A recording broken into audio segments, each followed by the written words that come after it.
Ontario qui s'acquittent de leurs tâches difficiles. Nous savons que ce n'est pas facile, mais nous comptons sur vous pour assurer notre sécurité.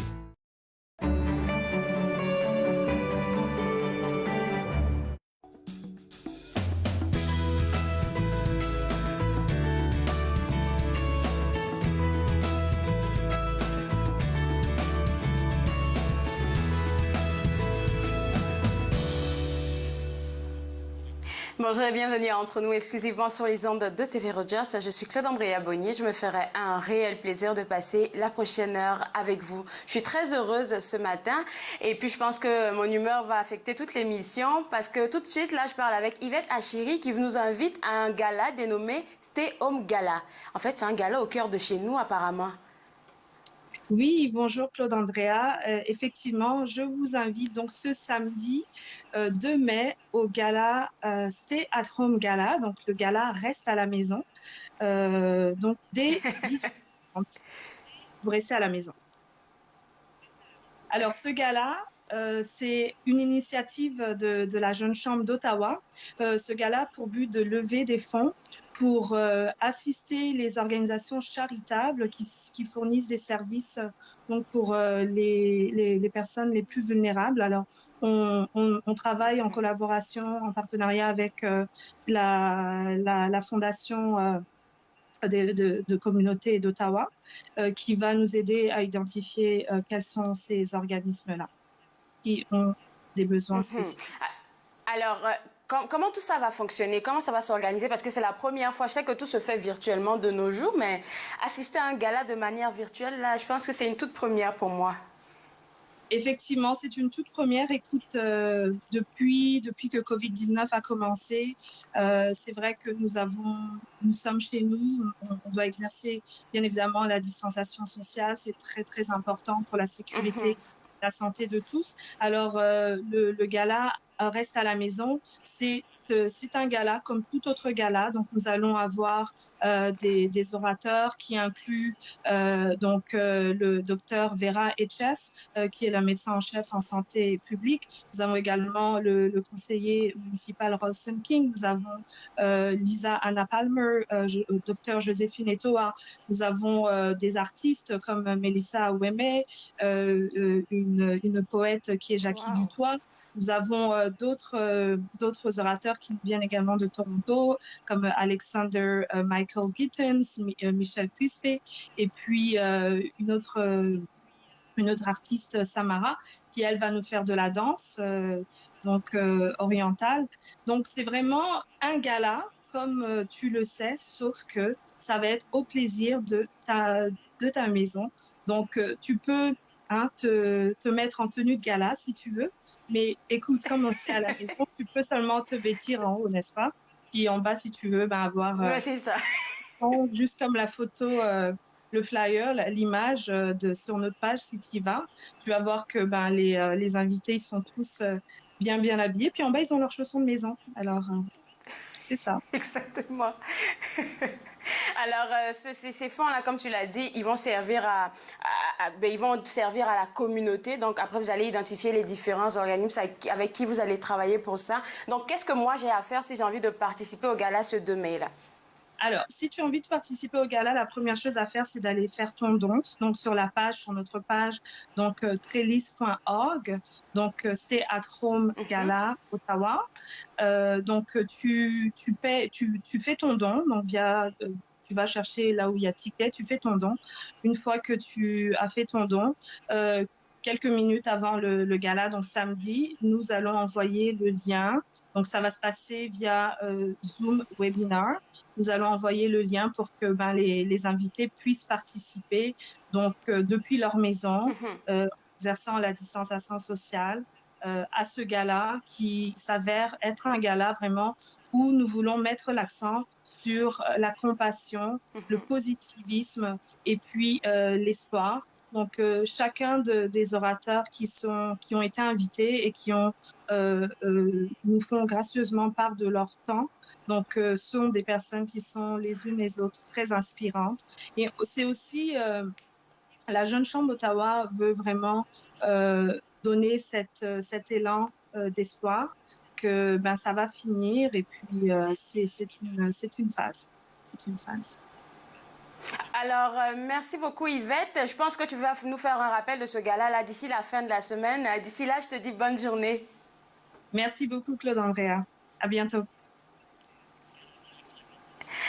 Alors, pour vous à la maison, si vous avez envie de participer à ce gala-là qui va être une collecte de fonds pour la communauté, je vous inviterai à visiter le www.trellis.org et pourquoi pas participer à ce merveilleux gala qui s'en vient pour le samedi 2 mai.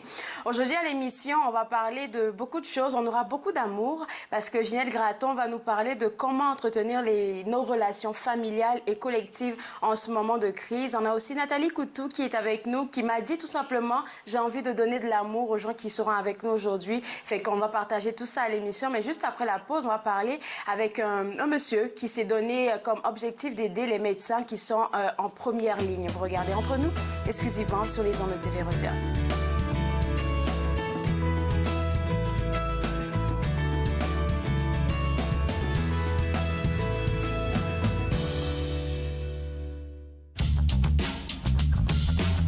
Cette émission est présentée par Télé Élan. Vous êtes enfin aux commandes. Pour en savoir plus, visitez Rogers.com.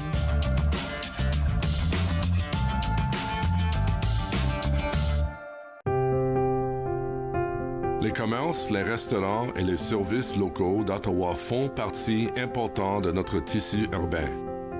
Nous pouvons les aider en ces temps difficiles. Commandez chez eux en ligne, acheter des chèques cadeaux à utiliser plus tard, commander des repas à emporter ou à livrer, démontrer votre soutien sur les réseaux sociaux. S'il vous plaît, faites-le aujourd'hui. En savoir plus, visitez ottawa.ca/acheter local.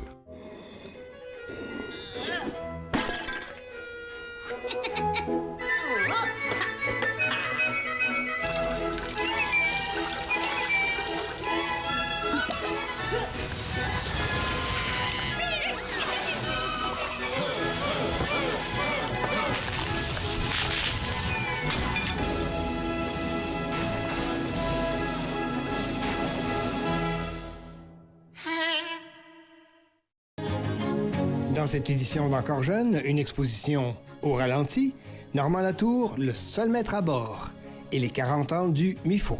Encore jeune, dimanche 19h sur TV Rogers.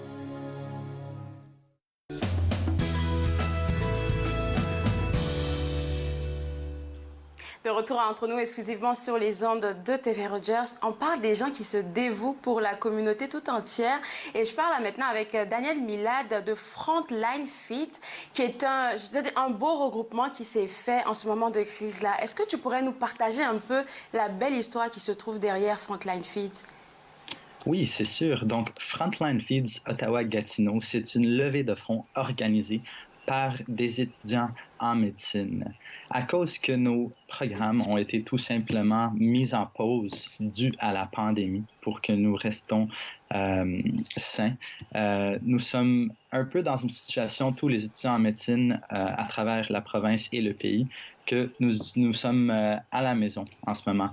Puis dans mon cas et dans le cas de mes collègues, si c'était une année dans le futur, nous serions sur les premières lignes avec les médecins, les infirmières, les préposés, en ce moment en train de travailler très, très fort contre le COVID-19.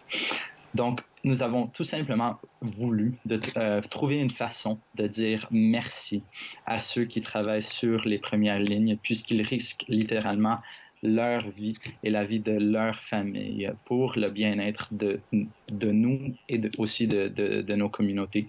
Donc, c'est ça. Frontline Feeds, c'est vraiment un regroupement d'étudiants en médecine qui essaie de lever des fonds pour dire merci à ceux qui travaillent sur les premières lignes directement avec des patients atteints de COVID-19.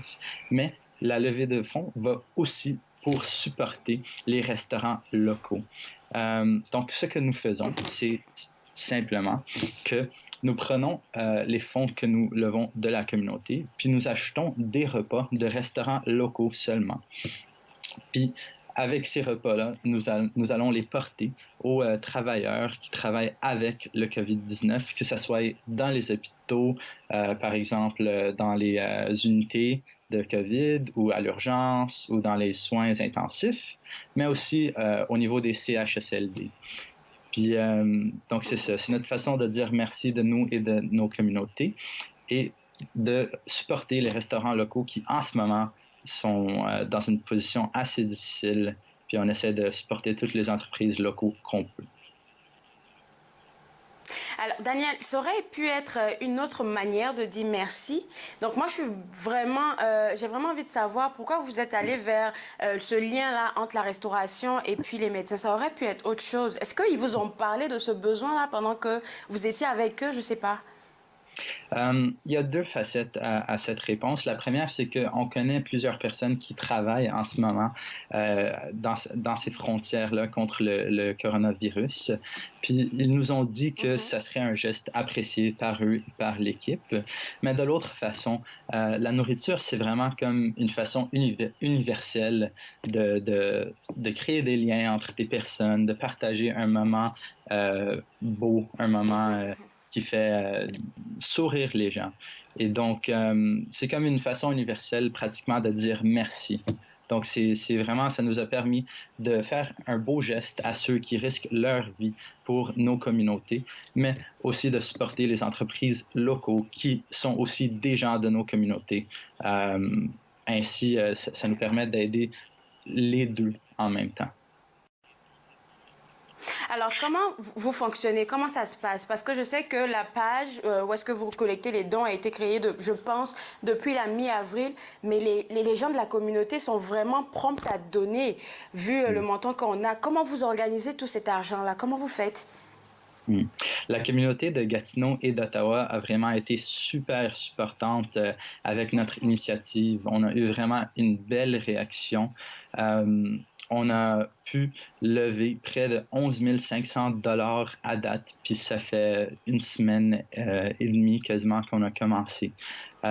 Puis par la fin de cette semaine, on va avoir redonné à nos travailleurs de la santé plus de 500 repas. Donc vraiment, c'est quelque chose qui nous passionne, qui vraiment on trouve intéressant de faire, puis qu'on aime faire, puis ça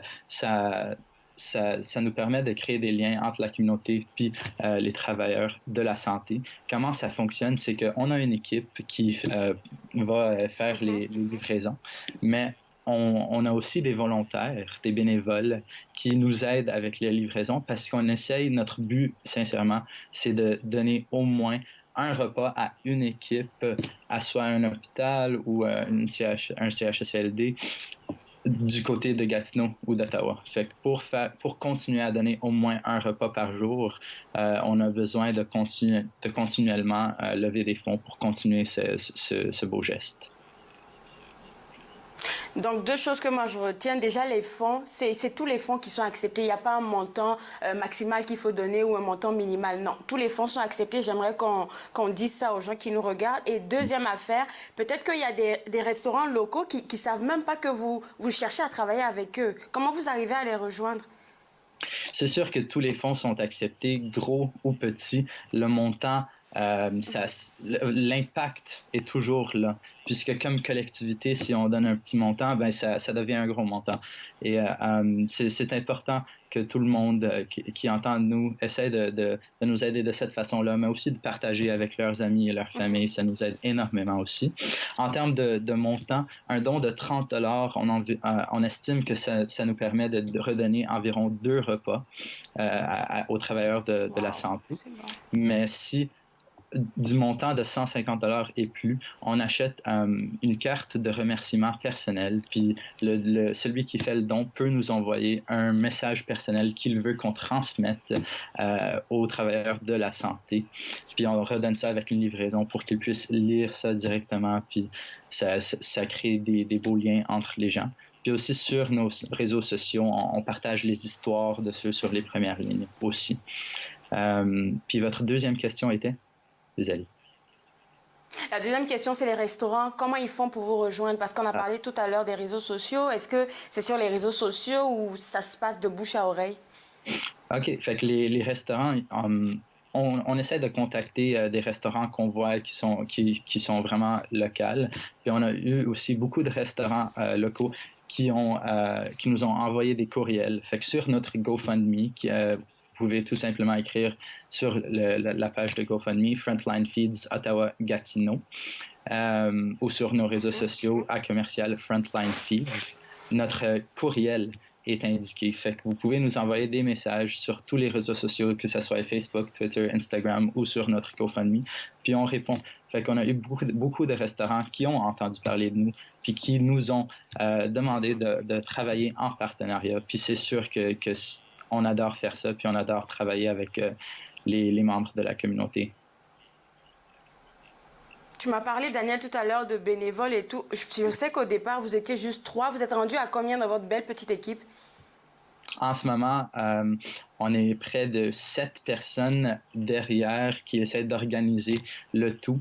Puis on a un réseau de bénévoles d'environ 15 personnes. Fait qu'on est vraiment une belle équipe en ce moment. Puis on essaie de redonner le plus possible. Jusqu'à date, vous avez desservi combien d'hôpitaux et combien de CHSLD?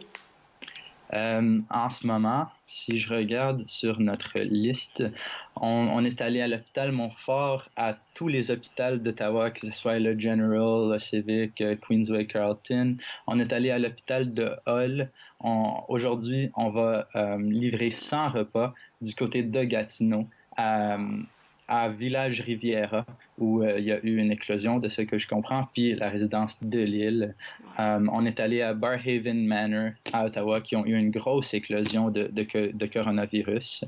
Nous sommes allés au centre de screening de coronavirus à Brewers Arena. On s'en va à Carlingview Manor. Puis à tous les hôpitaux, on essaie de donner à l'urgence. On essaie de redonner aux soins intensifs et aux équipes dans l'hôpital qui traitent le coronavirus. J'ai aussi entendu parler de Chio. Je pense que vous avez aussi fait des livraisons là-bas. Oui, Chio s'en vient. On n'a pas encore été là, mais ça fait juste une semaine et demie. Fait qu'on est encore en train de répandre notre initiative le plus possible. Rassurez-moi que et vous et vos bénévoles, votre équipe, vous êtes vraiment bien protégés quand vous allez faire vos livraisons. À 100%. Nous et nos bénévoles, on a un protocole tout simplement de livraison sans contact. Fait qu'on ne vient pas en contact avec les travailleurs de la santé. On va tout simplement livrer les repas, on les laisse à la porte, puis ensuite on les appelle pour qu'ils viennent les chercher. Fait que c'est vraiment de façon sécuritaire qu'on fait le tout. Puis on essaie toujours de mettre des gants aussi quand on touche les sacs de nourriture pour pas non plus risquer d'infecter. Daniel, au nom de toute la communauté, franchement, je veux te dire merci à toi et à toute ton équipe. Prenez bien soin de vous. Et puis, je sais que la communauté qui nous écoute, les gens qui nous écoutent, iront rapidement checker votre site web et puis vous faire un don. Merci encore. Bonne journée. Merci beaucoup. Bonne journée.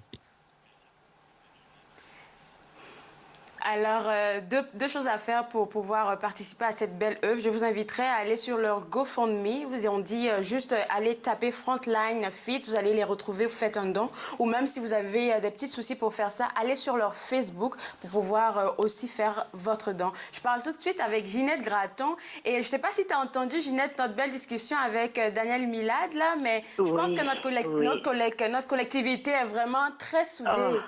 Je trouve ça tellement touchant, Claude.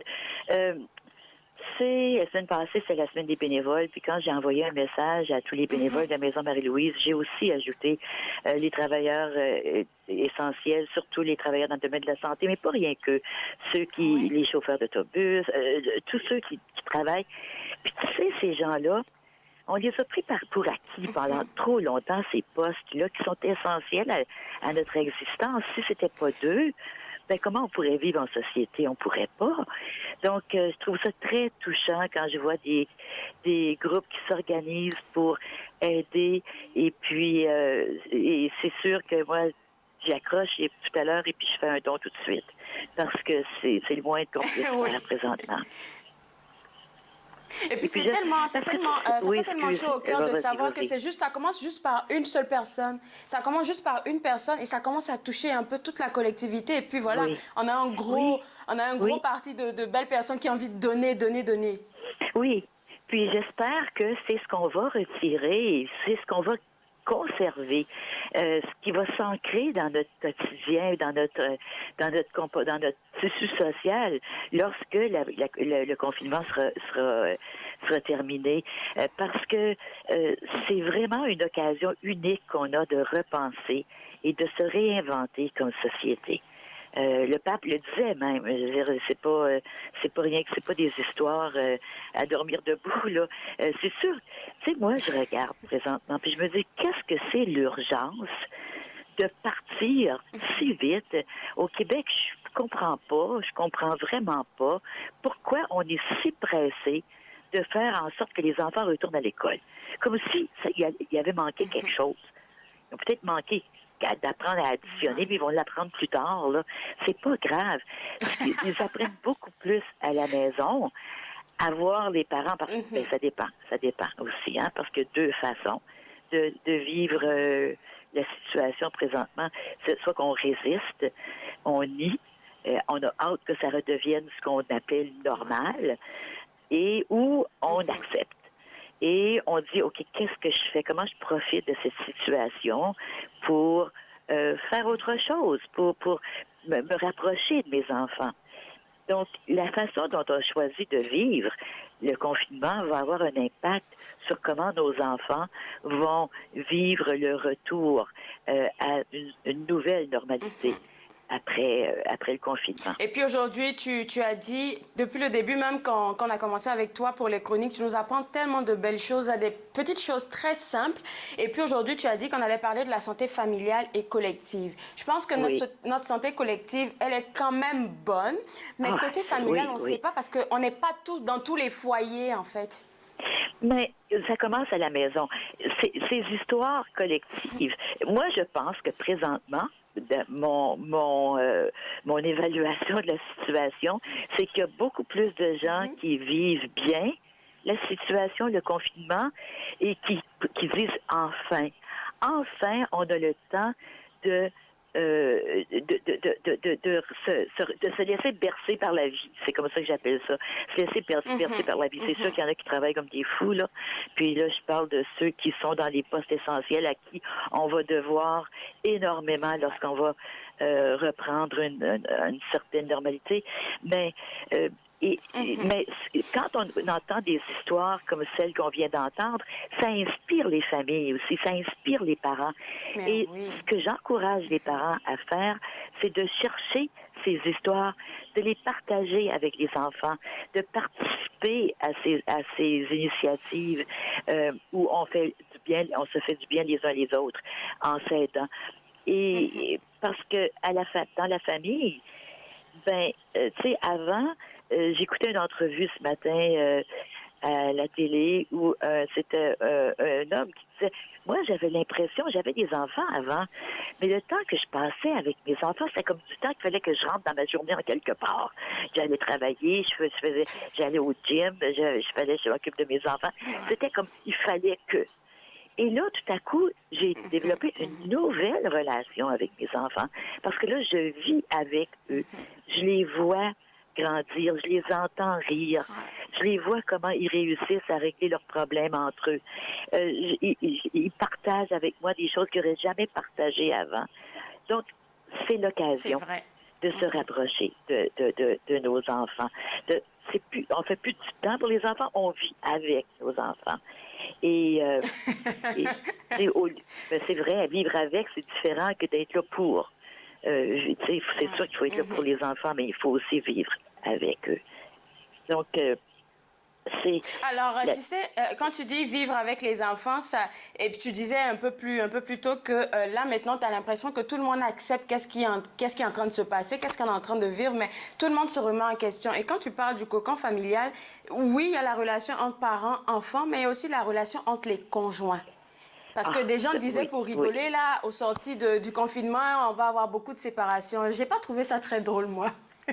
Mais en fait, oui, c'est vrai, tu as raison. Et et comme je reviens au début, ce que je disais, puis comment je vois la vie, moi, c'est qu'il y a toujours deux façons de voir les choses. Il y a une façon où on vit à partir de notre intérieur et puis de notre intériorité, puis on vit, on dit, bon, ben, écoute, moi, j'ai bien beau avoir un plan pour ma vie, mais la vie a peut-être un autre plan pour moi. Puis voici ce qu'elle me présente aujourd'hui. Voici c'est ce que je dis à mes enfants, mes petits-enfants. Qu'est-ce que la vie t'apporte aujourd'hui? Qu'est-ce que tu vas faire avec ça? Et puis pas qu'est-ce que ça aurait dû être. Parce que quand tu dis « Oh, c'est pas comme ça que c'est supposé d'être », bien, on commence à résister, on commence à souffrir. On souffre physiquement, on souffre psychologiquement. Et bien sûr que les relations entre les couples, mais moi je suis pas une experte en relations de couple, je peux te dire que moi, mes vies de couple n'ont jamais été très bien réussies.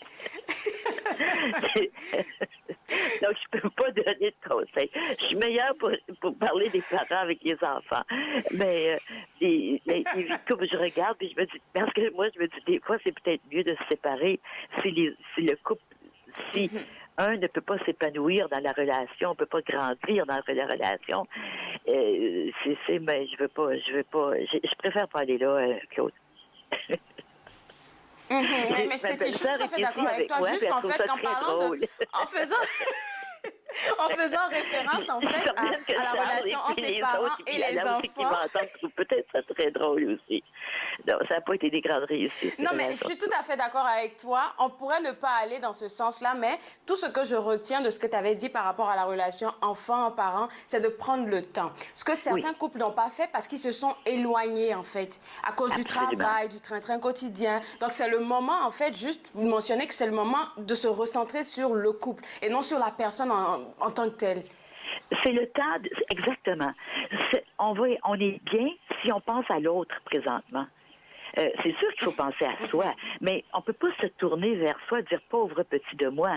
Il faut se tourner vers l'autre. Il faut se tourner aussi vers notre passion, vers ce qu'on aime faire. C'est comme je dis toujours, si tu aimes peindre, puis que tu as fait des années que tu n'as pas sorti tes toiles puis ta peinture, ben sors, et puis sors-les. Puis si tu aimes coudre, si tu aimes lire, fais ce dont tu aimes. Trouve du temps pour toi aussi, pour être mieux ressourcé, pour ensuite aider les autres.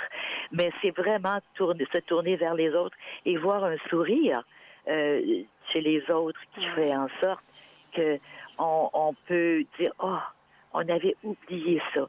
Tu sais, le mot en anglais est tellement mieux choisi comme on dit business, mais c'est business, là. On était dans une espèce de business. Tout le monde court à gauche, à droite pour faire ci, pour faire ça. On se lève le matin, puis on a un horaire, là, hein, un plan pour la journée, là.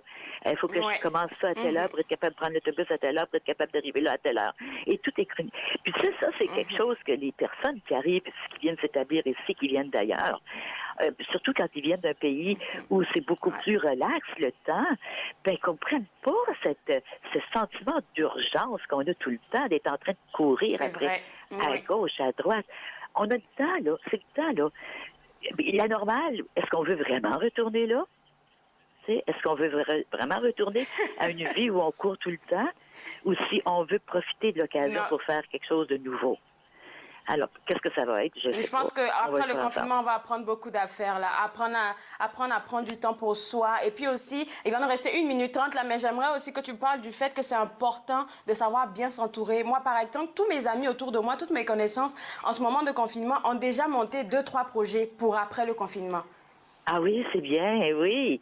Oui, mais moi, je peux te parler de la maison Marie-Louise.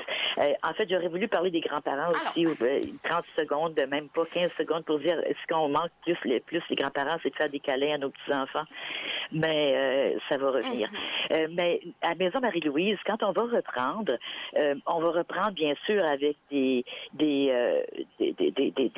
comportements qui vont être respectueux pour tout le monde, et puis avec une certaine distanciation physique, qui veut pas dire qu'on sera nécessairement distant socialement, mais on va être distant physiquement, on va désinfecter, mais on va reprendre et on va mettre l'accent vraiment sur la boutique et sur les dons que l'on fait à des familles qui sont en besoin.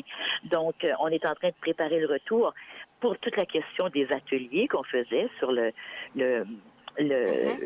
l'intelligence émotionnelle ou sur les relations parents-enfants. On va les faire en ligne et j'espère, on a ouvert une chaîne YouTube, donc on va placer nos émissions sur YouTube. Et quelque chose qui m'excite beaucoup, là, puis j'ai hâte de commencer, mais ce ne sera pas avant l'automne, c'est j'aimerais qu'on fasse sur YouTube des rencontres entre des familles d'ici et d'ailleurs. Donc, des familles d'ici qui parlent à des familles d'ailleurs, partout dans le monde. Puis pas rien qu'une question de confinement, une question de se parler pour se connaître. Donc ça, c'est les plans qu'on a développés pour le retour. Donc, ça nous permet, nous aussi, de repenser à ce qu'on fait pour avoir un plus grand impact dans nos communautés. Fait que c'est ça. Merci Donc, beaucoup, Ginette. On se parle la semaine prochaine. Merci. Merci, Claude. Bonne semaine. Bonne semaine. Alors, pour voir la maison, comme elle a mentionné, les activités de la maison Marie-Louise vont reprendre très bientôt. Donc, si vous voulez avoir tout sur leur actualité, www.maisonmarielouise.org, c'est le site web à visiter. On prend une pause et juste après, on parle avec Nathalie Coutou de la boutique Kewa. Vous regardez Entre nous, exclusivement sur les ondes de TV Rogers.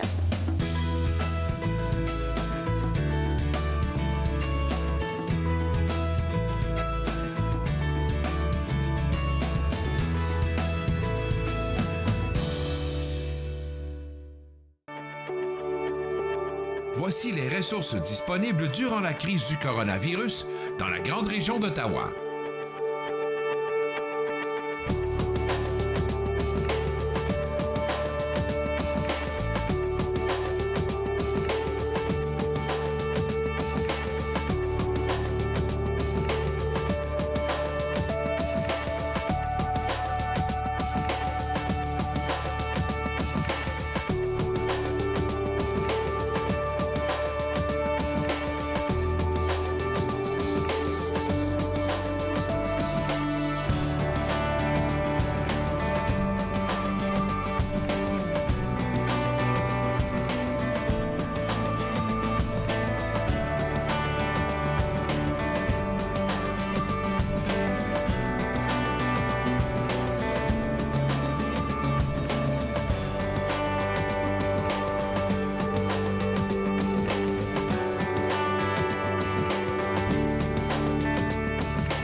N'hésitez pas à recourir aux ressources disponibles dans votre localité.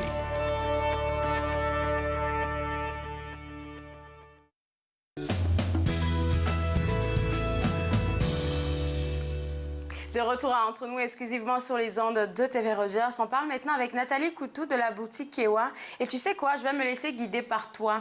Tu nous envoies une belle toile qu'on va voir à l'écran intitulée Giving Thanks. Et je pense qu'à chaque fois que tu nous apportes une de tes œuvres, il y a toujours une belle histoire en arrière. Ben merci. En fait, c'était pas supposé être mon sujet de la journée, mais j'ai vécu une semaine assez difficile avec mes proches. Beaucoup de gens que j'aime ont mis une belle façade. Mais tu sais, quand tu demandes comment ça va, puis qu'ils te disent que tout va bien, ça va bien aller, mais tu ressens que c'est pas ce qui se passe. Donc, j'ai creusé. Et j'ai dit, bon, ben, je suis contente que ça va bien aller. Qu'est-ce que je peux faire pour toi? Puis là, au niveau de l'entrepreneuriat en rural, mes pairs, les autres entreprises sont complètement désemparées. On a des ressources qui sont là, mais par rapport à faire les demandes, à aller chercher, organiser les choses et subsister aux besoins du quotidien, puis anticiper la saison qui arrive, les nouvelles qui nous disent que nous, les commerçants, on réouvre le 4 mai. Si on a une boutique qui a une porte sur la rue, attends, dans un village saisonnier, le 4 mai, avec une interdiction de tourisme, qui est-ce qui va venir chez nous, à part les gens du village pour jaser, avec distanciation, Fait que ça crée toutes sortes de choses. Et puis, moi, dans tout ça, comme vous et nous, ben, dans notre nature, on a de l'empathie. quand quelqu'un, on s'aperçoit qu'il est en détresse, qu'est-ce qu'on fait? Fait que c'est un petit peu tout ce qui s'est passé cette Tu es semaine. tellement prompte à donner aussi, là, parce que, mine de rien, là, tu fais partie aussi de ces personnes-là qui sont censées réouvrir le 4, mais avec beaucoup de restrictions, beaucoup de procédures à respecter. Enfin, donc je me dis que tu es remplie d'amour et puis tu as beaucoup de cœur, en fait, parce que tu partages ton empathie avec les autres, mais toi aussi, tu en as besoin quelque part. Tu as besoin d'être écoutée, d'être soutenue. Oui, mais moi, je suis chanceuse. J'ai TV Rogers et Claude Andrea avec Yolande. J'ai toute l'équipe avec moi. J'ai les auditeurs. Bon, je dis ça pour rire, mais je le pense vraiment. Tu sais, moi, je me réjouis de venir jaser avec vous et j'ai des retombées. Les gens ont envie de nous connaître, de savoir qu'est-ce qui se passe. Et puis, tu sais, j'ai un bon cercle d'amis, j'ai une famille tricotée serrée. J'ai eu des épreuves, mais comme j'ai la joie de vivre, on pense que parce que j'ai le sourire en accueillant, j'ai jamais vécu rien de difficile. Tout va bien. fait que c'est ça, mon message d'aujourd'hui, c'est de dire de ne pas se fier aux apparences. Puis quand la famille vous dit, ou les amis proches, ou un exemple, votre comptable, ou les gens qui vous aident à vous réaliser, c'est correct de les appeler puis de dire, écoute, je pense à toi, bonne journée. Pas besoin d'avoir une opinion, d'aller dire toutes sortes de choses, juste de montrer qu'il y a le sentiment d'inclusion dans tout ce qui se passe. Et, tu sais, moi... Surtout en ce moment-là, je pense que c'est important, même. Oui. Puis de faire attention à pas trop tout regarder tout le temps. Je pense qu'il faut vraiment suivre les conseils des aides en psychologie pour dire, bon, ben, il y a ta journée et c'est nous les capitaines de nos navires. Tu sais, présentement, là, on est en charge de notre temple sacré, de notre corps, de nos pensées, de tout ce qu'on reçoit comme information. Il faut pouvoir dire, oh là là, il y a un channel qui doit rentrer, mais pas tout. On ne peut pas prendre. Personne, en tant qu'être humain, peut prendre un raz-de-marée. On n'arrivera pas. Il faut vraiment faire le point de dire, bon, mais qu'est-ce qui est important pour moi? Et c'est pour ça que j'ai emmené la toile d'aujourd'hui, parce que cette toile-là, moi, c'était une grande épreuve de ma vie. J'avais décidé de créer 2 toiles. C'était une diptyque. D'un côté, c'était la femme qui tenait dans ses mains son sacré et qui pouvait le voir. Mais c'est pas tout le monde qui peut le voir. Elle peut le voir, elle le sait. C'est quoi que tu appelles le sacré, son sacré? Ouais. Qu'est-ce que tu définirais par son sacré? C'est ce que toi, quand tu entends ça, qu'est-ce que ça te rappelle? C'est moi ce que j'entends. Donc, on le voit pas. Tu sais, ça laisse la personne qui regarde l'image, elle peut dire que, bon, ben, dans mon baluchon, par exemple, si j'ai envie d'y mettre une petite pierre qui représente les grands-pères et les grands-mères pour me rappeler ma ligne ancestrale, si je veux y mettre du foin d'odeur, le wingosh, les cheveux de la terre, pour dire j'ai une relation avec la terre, j'honore ça. Ça, c'est tout le sacré. Ce que la femme, celle qui donne la vie, redonne à la terre à chacune de ses lunes. Tout ce qui fait qu'on est porteuse de vie, qu'on accepte les semences d'amour d'un homme qui doit être notre idéal, si il a une maturité. Puis, tu vois, dans cette époque-là, moi, j'avais décidé de ne pas rester dans la... J'étais victime de violences conjugales avec le père de mes premiers enfants et je ne voulais pas avoir un goût amer pour avoir vécu une expérience aussi belle. Et donc, les toiles, elles sont très grandes pour dire que la femme a droit à son sacré.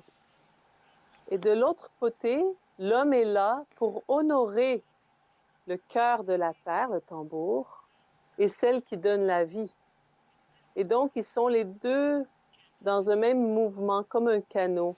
Je sais que j'en ai déjà parlé avec vous de cette image, mais présentement, avec tout ce qui se passe, ce que j'invite tous vos auditeurs à faire, là, c'est de regarder dans votre main.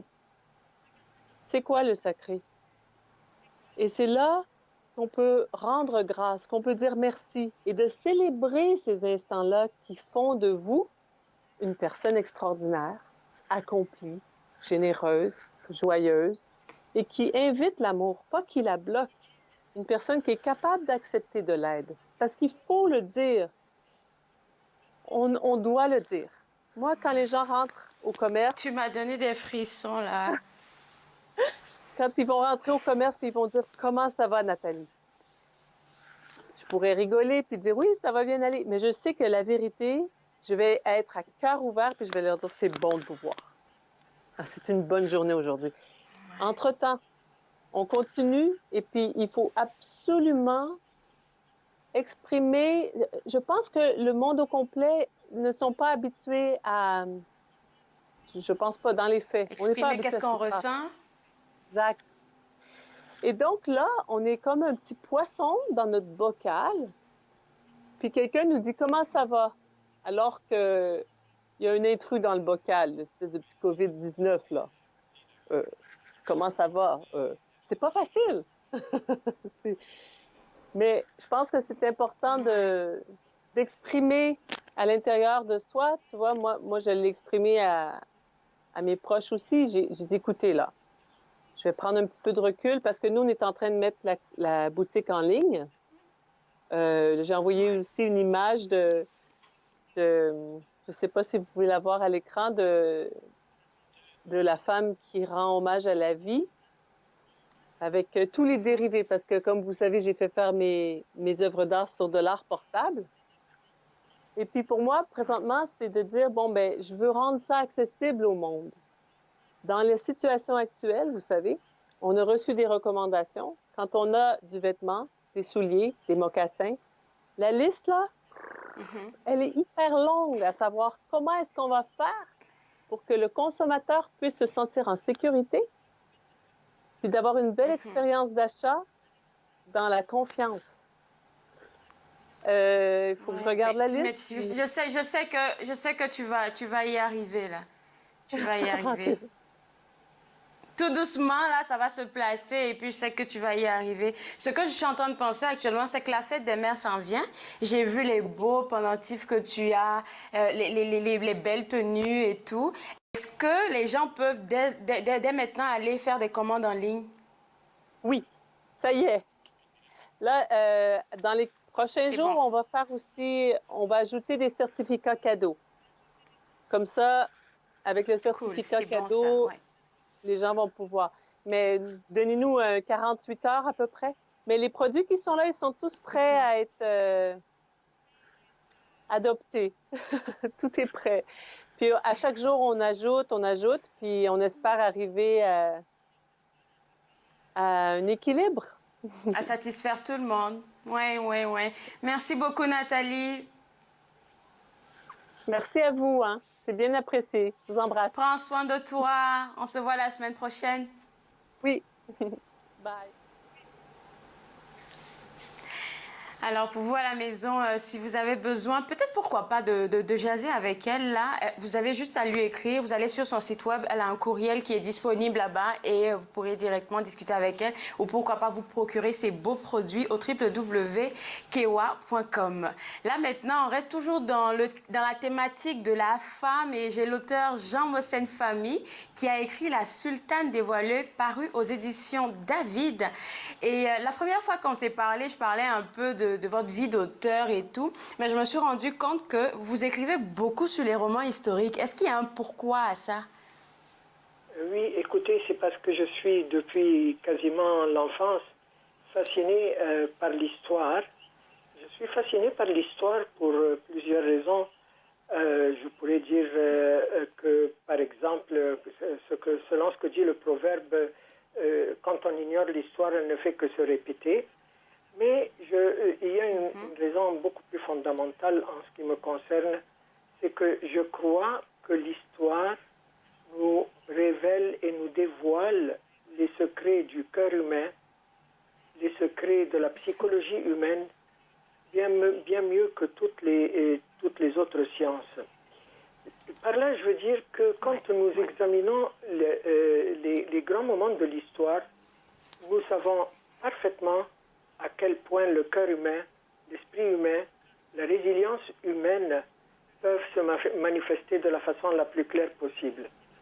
Quand nous passons, par exemple, des moments tranquilles, le ronron de la vie quotidienne, le dodo, métro, boulot, etc., nous n'avons pas d'occasion de manifester ce que nous sommes vraiment, ce que nous avons vraiment au fond du cœur, au fond de nos tripes.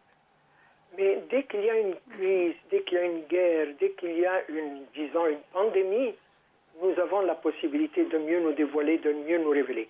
Alors, sur cette idée en quoi je crois vraiment très profondément, a fait que j'ai exploré un certain nombre de moments charnières dans l'histoire, et je voulais manifester cela, non pas en écrivant des essais historiques, puisque je ne suis pas historien de profession, je suis plutôt romancier, et j'ai donc inséré ces moments charnières, ces moments que j'appelle les moments de basculement de l'histoire. J'ai voulu les insérer dans des contextes de romancier. Là, on va parler parce que dans la sultane dévoilée, il est question de Shagarat El-Dor, qui est une sultane, comme vous la décrivez, au destin incroyable. Alors, c'est une sultane, oui, on sait un peu qu'est-ce que c'est, mais pourquoi vous avez été intéressé à mettre son histoire au grand jour? Parce que je connaissais vaguement le destin de cette femme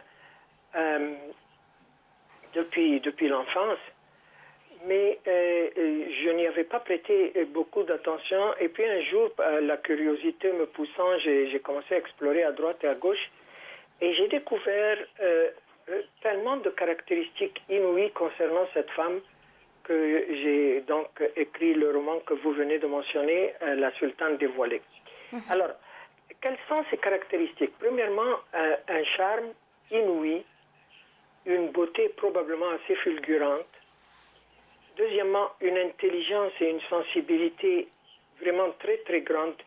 J'insiste sur l'intelligence, la perspicacité, le talent d'analyse et de comprendre le milieu dans lequel elle évolue. Et troisièmement, sa trajectoire de vie est quelque chose d'assez inouï. Elle a commencé par être une esclave, littéralement une esclave, n'est-ce pas, dans le milieu, l'histoire se passe au XIIIe siècle, dans le milieu où elle est née, où elle a grandi, l'esclavage était assez commun. Mais grâce à toutes les qualités que je viens de vous mentionner, son intelligence, son charme, sa perspicacité, son intuition, etc., sa prise de décision, tout cela a fait que sa carrière a évolué et a fini par déboucher sur le fait qu'elle devienne sultane d'Égypte et de Syrie. Sultane, comme vous le savez, ça veut dire souveraine. Et là est peut-être le point le plus important de ce qui m'a attiré dans ce destin, c'est qu'elle est la seule femme, je répète donc, la seule femme qui ait jamais été souveraine, à quelque titre que ce soit reine, soit sultane, soit présidente de république. C'est la seule femme qui ait jamais été souveraine dans un pays arabo-musulman en 14 siècles d'histoire. Alors, quand vous apprenez quelque chose comme ça, vous vous dites, comment ça se fait? Qu'est-ce qu'elle a fait? Et là, j'ai creusé, j'ai découvert donc ce destin, et puis je l'ai inséré dans une trame romanesque, comme je vous le dis. Le secret dans un roman historique, c'est de raconter avec le plus de précision possible des événements historiques qui se sont effectivement passés, et de les entourer, de les insérer de personnages créés par l'imagination de l'auteur, qui fait que on peut recréer la période sans que ça ait l'air pédant et sans que ça ait l'air d'un récit, d'un traité historique. En parlant de recréer la période, là, j'ai essayé de voir quelques résumés de votre livre. Puis, il y a plusieurs aspects qui sont peut-être méconnus parce que quand on parle de l'histoire, il y a beaucoup de choses qui s'y passaient. Par exemple, la vie dans les harems. Moi, par exemple, je l'ai lu dans la Bible, mais je ne savais pas exactement comment ça se passait. Et jusqu'à date, c'est à cause de votre résumé que moi, je l'ai su. Je ne savais pas que les eunuques, c'était des hommes qu'on castrait. J'ai jamais su ça. Oui, alors écoutez, il y a quand même quelques ouvrages sur la vie dans les harems. Ce qui me permet juste une petite parenthèse, j'essaye, une de mes fiertés, c'est que quand on lit mes romans, je voudrais que même les grands spécialistes de l'histoire n'y trouvent pas trop à redire sur la véracité des faits et sur la véracité de la manière dont j'écris, ou dont je dévoile certains pans de l'histoire. Alors, pour revenir au harem, il y a eu quelques livres sur les histoires de harem que j'ai consultés abondamment. Et je savais que dans les harems, il y avait des eunuques. Je ne savais pas trop. Je savais le fait fondamental de l'eunucat, c'est-à-dire le fait qu'il y ait des eunuques dans un harem, c'est que ces hommes qui étaient des hommes castrés pouvaient entrer dans un milieu où il y avait des femmes parce qu'ils étaient inoffensifs. Ils ne pouvaient pas avoir de relation avec les femmes parce que c'était des hommes castrés. Et assez curieusement, le système de castration qui crée des eunuques a très longtemps été fait partie de l'histoire humaine. Par exemple, au XVIIIe siècle en Occident, jusqu'au XVIIIe siècle, on castrait des petits jeunes gens pour qu'ils chantent comme des sopranos. Et puis les derniers eunuques connus, je dis bien connus parce qu'il y en a peut-être aujourd'hui qu'on ignore et qui sont enfermés dans de lointains harems, mais les derniers eunuques historiquement connus sont les eunuques du dernier sultan de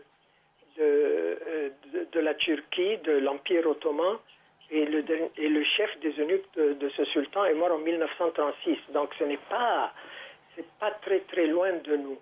Alors effectivement, pour que vous soyez eunuque, c'est-à-dire que vous ayez le droit d'entrer dans un lieu où ne vivaient que des femmes réunies ensemble, il fallait que l'on vous castre et c'est une opération épouvantable. L'histoire de Shagarat, Eldor, là, est assez, je dirais, merveilleuse parce que quand tu es dans un harem, là, il y a plusieurs femmes, mais jusqu'au point où elles deviennent sultanes, ça veut dire que, comme vous l'avez mentionné, peut-être qu'elle a usé de sa beauté, de son intelligence, de son sens de l'analyse pour pouvoir arriver à être très, très, très intime et proche du sultan à l'époque. Oui, elle a séduit, elle a commencé son premier mari, qui n'était pas encore sultan à l'époque, on la lui a vendue comme esclave. Et dès qu'il l'a vue, il est tombé follement amoureux d'elle. Et au lieu d'en faire une concubine, et au bout de quelque temps, il l'a épousée et elle est devenue une de ses 4 épouses. Il était follement amoureux d'elle.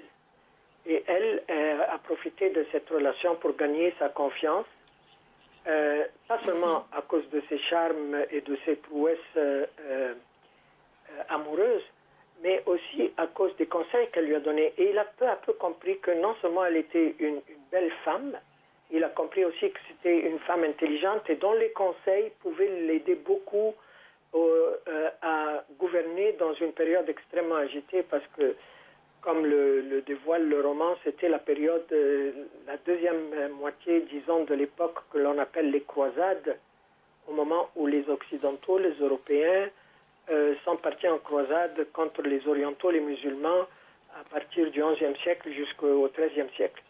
Alors, c'est un peu tout ce contexte qui fait que, si je prends les expressions d'aujourd'hui, la politique internationale était très agitée, très bousculé. Son pays, qui était le pays du sultan, époux de Shagarat Eldor, l'Égypte a été envahie par justement une des 9 croisades, c'est-à-dire la 7e croisade, et il avait besoin de conseils pour contrer l'arrivée de ce que les gens de l'époque appelaient les Francs, qui sont essentiellement les Européens, c'est-à-dire les Français, les Allemands, les Espagnols, etc. Et il avait besoin de conseils et il a trouvé ses conseils auprès de son épouse qui a été un peu, si vous voulez, le fer de lance dans la résistance des troupes du sultan de l'époque contre l'invasion des croisades. Et puis c'est après ce sultan-là que les autorités politiques, civiles, religieuses du pays ont vu dans Margaret Dore, une femme tellement exceptionnelle qu'ils ont décidé de la nommer sultane, d'en faire le chef de l'État. Alors, je ne veux pas tout vous dévoiler dans le roman. On ne va pas tout raconter. Mais c'est comme ça qu'elle est devenue sultane. C'est une très belle histoire, Monsieur Fahmy. Merci d'avoir partagé ça avec nous. Je vous souhaite une bonne journée et moi, d'ici la fin de l'émission, je vais inviter les gens à aller prendre votre livre. Merci encore. Merci infiniment, Madame Bonnier. Au plaisir de rebavarder avec vous et de vous voir peut-être en personne une fois que le cauchemar actuel sera terminé. Aucun souci. Bonne journée. Au revoir. Alors, pour vous à la maison, je vous inviterai à visiter le www.refc.ca pour... non, ce n'est pas celui-là, c'est plutôt le www.libraire.ca. Oui, c'est celui-là, pour pouvoir avoir accès à ce livre, La Sultane dévoilée, en version numérique à 50%. Alors, je vous donnerai plus d'informations après la pause. Restez avec moi. Vous regardez Entre nous, exclusivement sur les ondes de TV Rogers.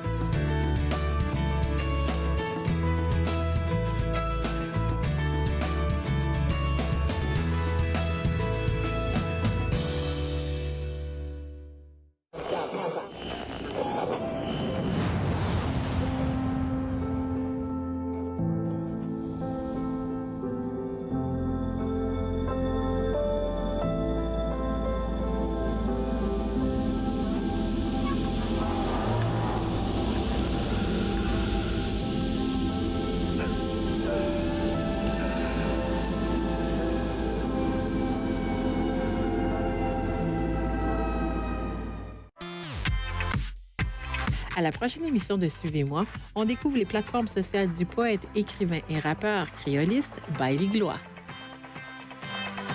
Suivez-moi, jeudi 20h sur TV Rogers. Êtes-vous préoccupé par la quantité d'alcool consommée par une autre personne? Vous sentez-vous habituellement fâché, confus, déprimé ou mal aimé? Pensez-vous que si la personne qui boit vous aimait, elle cesserait de boire? Si vous avez répondu oui à une de ces questions, vous n'êtes pas seul. Toutes les personnes qui se sentent emprisonnées par l'alcool ne sont pas des alcooliques. Les familles et les amis souffrent aussi. Alanon ou Alatine peut vous aider. 1-888-4-ALANON ou visitez alanon.org. Exposés, discours, conférences, c'est à Podium que vous les retrouverez. Il y a eu différents événements déclencheurs. On se comprend qu'être artiste, c'est pas une job normale. Podium, mardi 21h sur TV Rogers.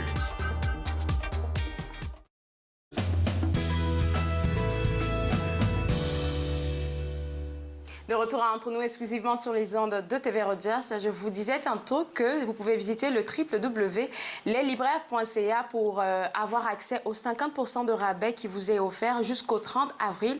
Donc, ça se termine demain. Vous pouvez retrouver La Sultane dévoilée à moitié prix. Donc, n'hésitez pas à visiter ce site web-là.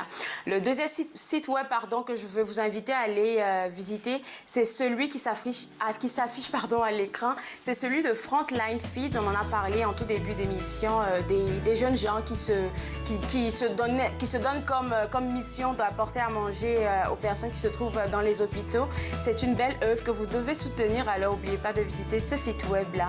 Un troisième site web que je partage avec vous, c'est celui de la boutique Kewa, www.kewa.com. C'est la fête des mères bientôt, mais il y a tout plein d'articles là-bas, que ce soit pour les hommes ou pour les femmes. Ça serait une belle occasion de soutenir Nathalie Couteau de la boutique Kewa. Alors, www.kewa.com, c'est le site web à visiter.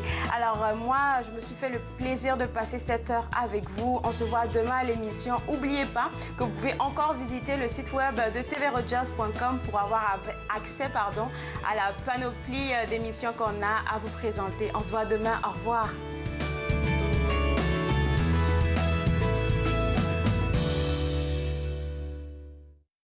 Faites-nous part de vos commentaires en composant le 613-521-2323 par courriel sur Facebook et Twitter.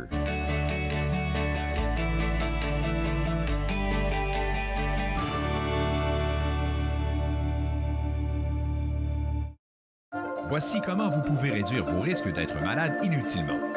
Lavez souvent vos mains à fond avec de l'eau et du savon ou un désinfectant à base d'alcool. Évitez de toucher votre visage sans avoir lavé vos mains. Toussez et éternuez dans un papier mouchoir ou le creux de votre bras. Lavez et désinfectez les surfaces touchées fréquemment telles que les téléphones et poignées de porte. Restez à la maison lorsque vous ne vous sentez pas bien et surveillez vos symptômes. Pour obtenir des renseignements complets et mis à jour, visitez le site Internet de l'Agence de santé publique du Canada. I'm Mallory, and I was walking home one night when an impaired driver hit me. He had been overserved in 2 bars before getting behind the wheel. If the servers would have called him a cab instead of serving him more alcohol, my life would be the same as what it used to be. I think servers play the biggest role in keeping us safe because it's up to them what state the person's in when they leave. Refusing service isn't personal, it's the law.